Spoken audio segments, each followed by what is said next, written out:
An idea is not an execution. I think a lot of people still really confuse that, and when they're at idea stage, they think about the end result, which can harm the idea, I feel. So an idea is not an execution, I'd say. We know that creative departments at agencies are very male-dominated still, especially in the more senior roles. It has an influence on the work, which means that the work is more male-influenced as well, and is not so much reflective of a realistic, view of the world. But we also know that marketing doesn't just sort of reflect culture, but it shapes culture as well.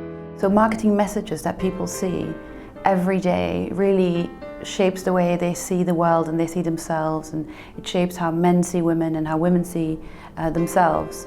So we thought that Cannes Lions could really play a role in celebrating brands that are doing work to really shatter existing stereotypes of gender, so prevalent in all the work at the moment still, and really celebrate the brands that are portraying sort of a more progressive and realistic view of gender in media messages. So that's where the idea came from. The creative departments at agencies are very male-dominated, and that affects the work, right, as I was saying. So there's two things to fix in a way. There's fixing the culture within agencies that informs the work, and then there's celebrating the work, that's the output at the end. So last year what we did is we looked at our delegate data, and we felt that we saw that it reflected really accurately the lack of senior female creative roles in agencies. Only 4% of people that buy tickets at the festival are actually female creative. There's more women than that, but only 4%. This was 2 years ago, so we'd have to look at the updated numbers. So we thought, okay, people aren't bringing their female creatives to the festival, so we'll bring them instead. So we launched a program called See It Be It, which brings 12 women from around the world to the festival, and it's women who are at the stage of their career where they're not quite a creative director yet, but they're bound to start leading a creative department in the future. So they're not young creatives either, they're just at that middle level. And actually that is the level where a lot of women drop out of the industry altogether and start doing different things. And that's the point where we really want to keep them. So we found 12 women from around the world at that level, brought them to Cannes, and in Cannes we do stuff with them that no one else gets to do. So we show them the jury rooms, they get to jury presidents, we give them meet and greets with some celebrity speakers, they go to parties, they have VIP access to everything, and they get mentorship as well.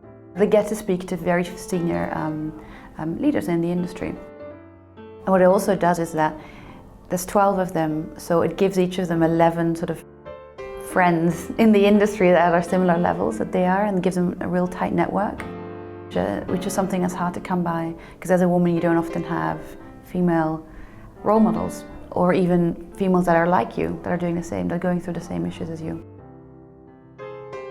By us celebrating that kind of work, we know that more people will want to create that kind of work, so we're really putting that on a pedestal and showing people that this is worth celebrating, this is worth doing.